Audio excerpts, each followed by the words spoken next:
Good morning, everyone. I'm Veona Cutinho, an international student and an undergraduate researcher here at MSU. And through sharing my story here today, I want to emphasize the value of education and research, particularly in empowering women. In my family, education is a responsibility.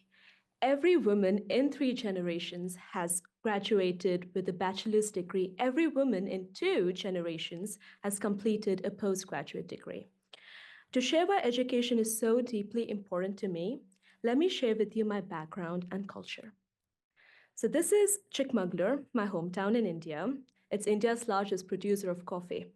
It is a very rural town, so it surprises most people that many generations of women in our family have high degrees of education. It is all because of this one man, my grandfather. Proud father to 4 daughters, grandpa to 6 girls. Grandpa always said to me, as a woman, your independence is your greatest strength. He emphasized academic and financial education, and he said, if you're educated, no one, no one can take it away from you. He introduced me to Dickens and Tolstoy at 7, how to write a check at 6.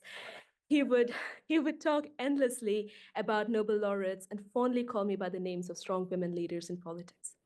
So, with these values and my family's unwavering support, I was empowered to pursue an education that made them proud. My core identity became that of a student. If I could, I would, and I wanted to be a student for life, study for life. And guess what? I can through research. That drive to pursue science at world class research universities is what brought me to the United States, and more specifically, to Michigan State University. MSU expanded the definition of education for me. It wasn't just about learning, it was about access, opportunity, and independence. I came to MSU with the International Tuition Grant and the Honors College Excellence Award, without which studying abroad would have been impossible for me.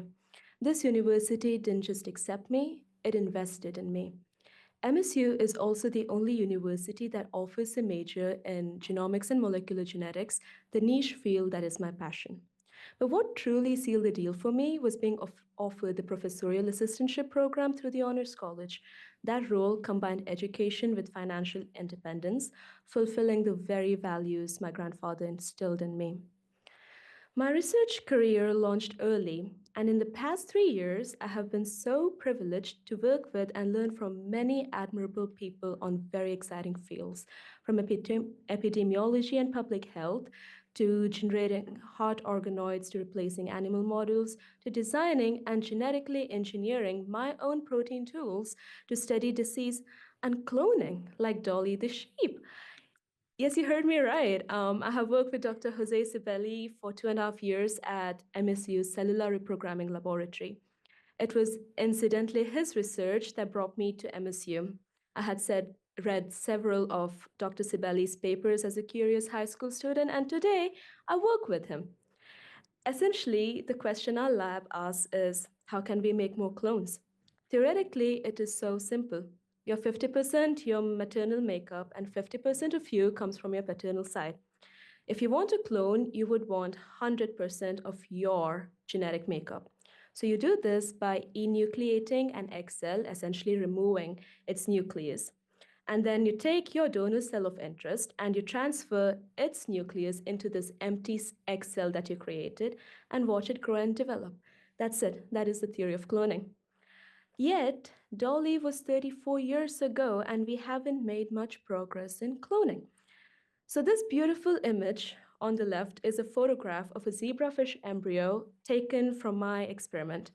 The red pixels show critical information highlighting which cells are the best donor nuclei for efficient cloning. This experiment was never attempted in our lab before, and I am the first to describe it. This is a big personal achievement, one that MSU gave me. So why do we want to clone? Rest assured, it is not to create multiple versions of ourselves.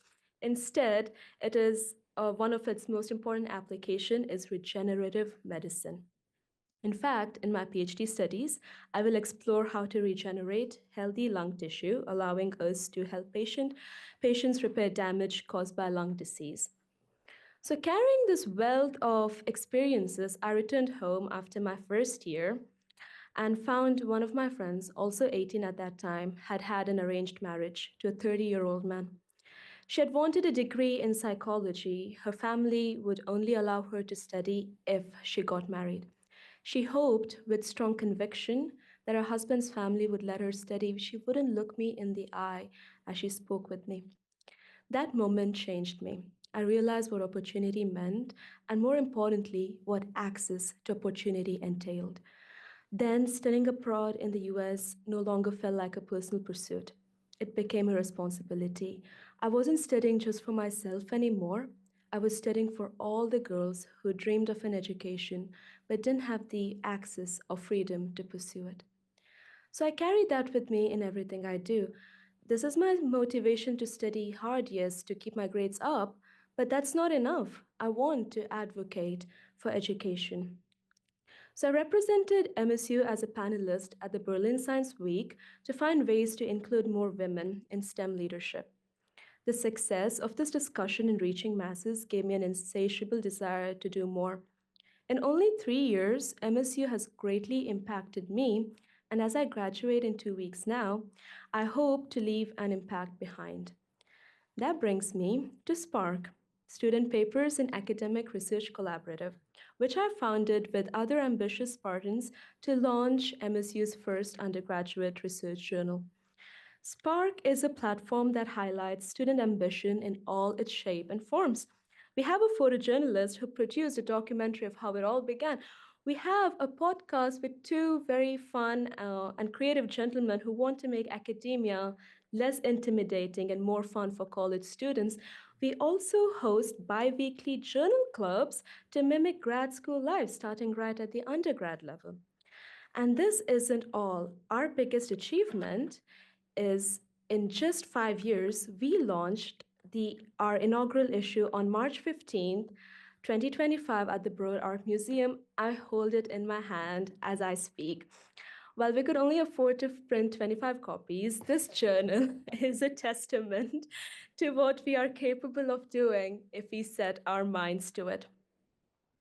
When we started, a small team was just four. We realized something. We were lucky MSU students. We were fighters, driven, determined, relentless in seeking opportunities. But does it always have to be a fight? And how level is the battleground?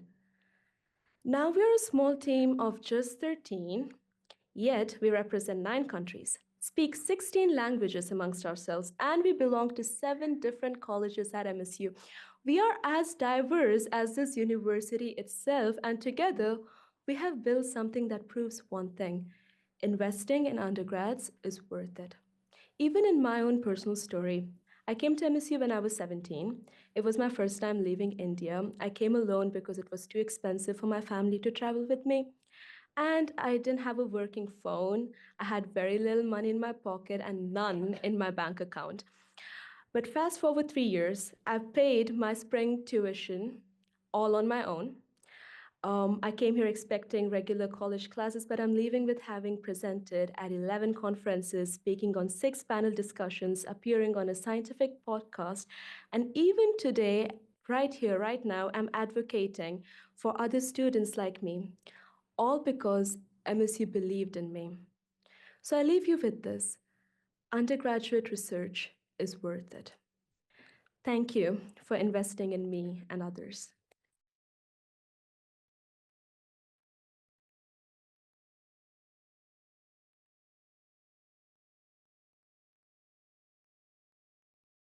Questions uh, for Iwona?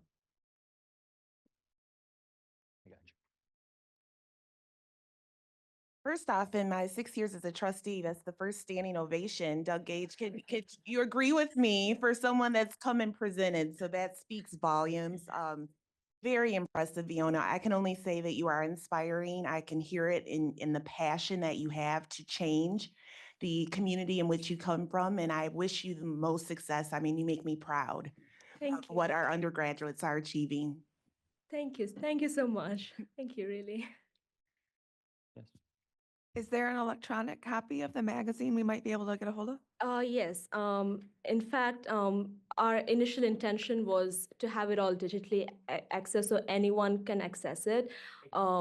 It is also free access. That is what we wanted to do as SPARC. So just to make like research should be accessible, right? So the digital copies are what we have on our website. Will you be presenting by any chance over at the Undergraduate Research Forum today? That's where I'm headed. All right. Yes. Everyone should head to Kellogg after the meeting to see, or I'm sorry, Breslin. That's right, Breslin. Thank you for the correction. We had to move it into a bigger venue because we're celebrating so many of our undergraduates doing this outstanding work. You said thank you for investing in you. I think that there is a great return on that investment. And so you're going to go off to do great things, flying your Spartan flag proudly, as we know, but you'll always be welcome back home here. So thank you so much and best wishes. Thank you. Thank you.